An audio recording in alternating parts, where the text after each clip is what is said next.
takot na daw sila ayon kay Vice President Sara. Sino ba yung sila? Yun ba yung mga buhaya? At itong cute nating First Lady Lisa Marcos, nabanggit na naman ni VP Sara sa tungkol doon sa sinasabi pa daw noon pa. Ito, panoorin po natin ang panibagong banat ng ating Vice President Sara Duterte kila Martin Romualdez, kila BBM, kila Lisa Marcos at kung sino pa. Ito, panoorin natin ang video.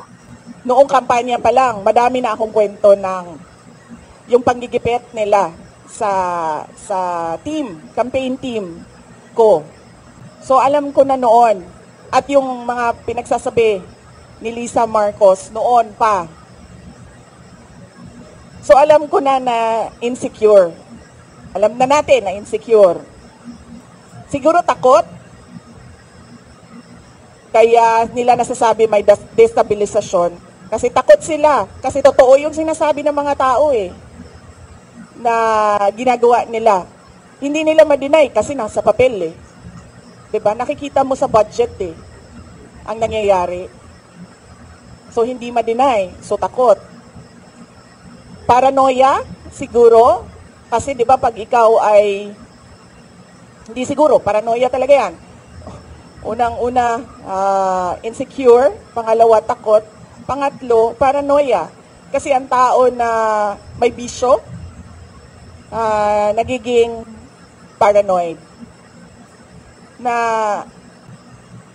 magbibigay lang ako ng example, pinapa-explain ng mga departamento kung saan ako pumupunta at bakit matagal ako sa isang lugar. Ganun na yung papel na umiikot sa loob ng gobyerno. Yan ang politika. 'Di ba? Magtatanong sila, anong ginawa ni Inday Sara doon? Ilang oras siya? At sino ang mga tao doon? At yung mga kawani ng gobyerno na nandoon, ipa-explain bakit sila nandoon. Ganun yung galawan sa loob ng Office of the President. So, makikita mong medyo paranoid. Ma'am, last question. It was the first time na narinig namin sa inyo during your press conference or ambush interview sa Zamboanga kung paano po nagamit yung confidential funds ng Department of Education. And you've mentioned si Zaldico. Ma'am, pwede niyo po bang ibahagi pa sa amin ano yung findings ng DepEd regarding the laptop scandal?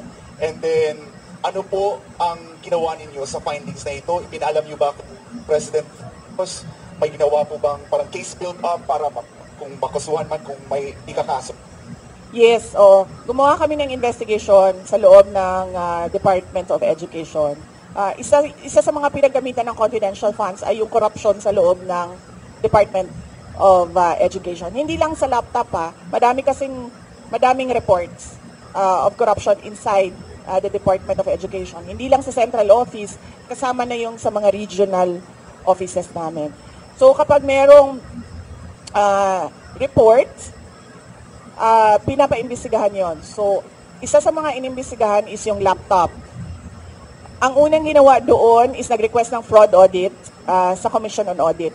Tapos kami sa loob ng Department of Education, gumawa din kami ng sarili naming investigation para kung ano man yung ma-actionan namin sa loob ng DepEd, ma-actionan na kaagad namin. Unfortunately, yung procurement ng laptop, hindi siya nangyari sa loob ng Department of Education. Nangyari siya sa DBM. So, ang pinaka-papel na nasa loob ng Department of Education ay yung agreement between DepEd and DBM. So, hindi pumasok lahat ng procurement documents sa DepEd. So, ang pinaka na magawa lang namin doon sa loob ng Department of Education is mag-blacklist. And at that time, hindi pa namin ma-blacklist kasi hindi nga sa amin nangyari yung procurement. So, natali yung kamay namin doon. Kaya inasahan namin na doon sa fraud audit ng Commission on Audit, may lalabas doon na mga personnel involved. At doon sa Blue Ribbon Committee na investigation, kung maalala nyo, may nangyaring Blue Ribbon Committee investigation sa Senate, sa laptop, ginamit namin yon sa loob ng Department of Education para isa-isahin kung sino yung mga personal involved na under sa mga tao involved doon sa Senate Blue Ribbon investigation. Diyos ko, akala mo ba yung presidente natin nagtatrabaho? Hindi nagtatanong yan at all. Hindi, I swear to the flag, si BBM, hindi yan siya. Nagtatanong ng trabaho at all. Kaya napansin nyo ba, walang direksyon yung governance at walang direksyon yung iba't ibang departamento. Bakit? Kasi he doesn't give he doesn't command. He doesn't command, he doesn't ask, he doesn't say that, look, there's a Philippine development plan and what are you supposed to do about this? Akala nyo ba yung ginawa ko sa DepEd, galing yun kay BBM? Hindi, akin yun. Lahat. Kasi he did not give any orders at all. So pag upo ko doon, sabi ko sa mga kasamahan ko, sa mga USEC at ASEC, I think this is our show. Kasi walang participation at all ang Pangulo. So gagawin na lang natin kung ano yung dapat na gagawin para sa edukasyon dito sa ating bayan.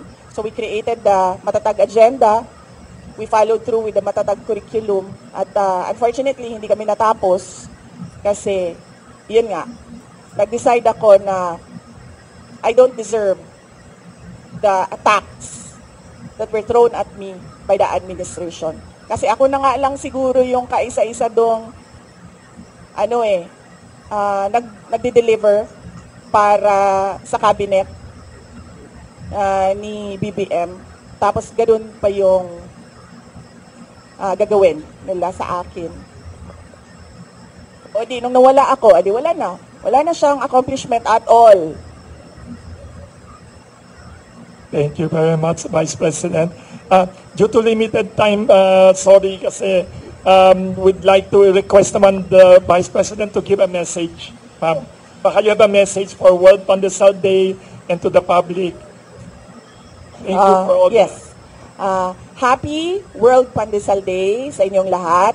Nagpapasalamat ako sa oras at panahon ng ating mga kaibigan sa media sector ngayong umaga na ito dahil nakasama namin kayo sa World Pandesal Day. At maalala ko nung kabataan ko, ang pandesal ay 25 centavos. So yun yung childhood ko. Yes. 4 na pandesal sa piso. Yun yung childhood ko. 1980s. Wow. Yes. So, unfortunately ngayon, hirap na ang mga tao na bumili man lang ng 4 na pandesal. If at all, meron silang maibigay sa anak nila, isang piraso na pandesal. And we deserve better. The Philippines deserves better. The children deserves better. They need food prices. We need food prices to go down. We need the children to enjoy not just one piece of pandesal, but kung gusto ng bata na kumain ng 5 peraso, dapat nabibigyan ng oportunidad ang ating mga kabataan na mag-enjoy ng 5 peraso ng pandesal na affordable sa kanilang mga magulang. Sa nangyayaring korupsyon talaga ngayon, asahan po natin na magbabago ng takbo yan. Yung una sana, yung si Senator Marcoleta pa na mayroong sinitiring, diba maganda na yung tinuturo. Alam na natin kung saan patungo yun, malapit nang matumbok, kung sino yung dapat matumbok. Ngayon, napapansin nyo, parang umatras. Lalo na itong tungkol kay Senator Bongo. Alam nyo naman, pag idadamay si Senator Bongo, ayun na, malapit na yun sa Duterte. Diba? Kaya yung mga galawan nila ngayon, ay alam na ng taong bayan yan. Kitang-kita naman siguro sa mga nangyayaring investigasyon itong nakaraan kung sino talaga ang mga buhaya. Yun nga lang, sa nangyayari ngayon, panibago, ay mukhang di na natin alam kung mayroon bang managot ng mga politiko dyan. Baka gusto nila ay mga Duterte ang managot. Lalo na dito sa nangyaring insertion sa budget, ay mahihirapan silang idamay yung mga Duterte dyan. Kasi si VP Sara Duterte ay hindi sumasali-sali sa mga ganyan, yung insertions na yan. At yung budget na yan ay di natin alam kung bakit pinirmahan ni Junior yan. Alam niya yan kung ano yung nakasulat siguro dyan. Ngayon, bandang huli, mukhang siya pa yung bida sa mga maanumalyang proyekto, lalo na sa flood control projects. Ewan ko lang kung may managot na mga politiko dyan. Baka bandang huli, mga Duterte yung kakasuhan. Abangan na lang natin yung magiging resulta dyan. Pero dito sa ikininto po, mga ikininto ni VP Sara Duterte, tingin ng karamihan, yan po yung katotohanan kung ano po yung mga nangyayari ngayon. Pero yung iba dyan, ganun pa rin, nagbulag-bulagan. Hindi natin alam kung nagbulag-bulagan o baka natatakpan. Nakikita naman natin na mas maraming naniniwala pa rin kay VP Sara Duterte kaysa anti-Duterte o sa mga galit sa Duterte. Makikita po natin kung saan siya pupunta. Welcome na welcome siya kahit sa sulok ng bansa. Sa survey, ganun din nakikita natin. Kaya alam po natin kung sino po yung sinusuportahan ng taong bayan o sino po yung mas maraming nakasuporta. Hindi yung nakasuporta, yung mga trolls lang din pala. Tapos noon, inamin, di ba? Na nag-hire ng trolls. Nag-hire ako ng trolls. O, di ba? Inamin noon. Tapos ngayon, yung mga loyalista sasabihin, ay, mga trolls yung nakasuporta kay Duterte. Yung pinoprotektahan nyo, pinagtatanggol nyo, inamin noon, di ba? Di ba? Dito na, thank you.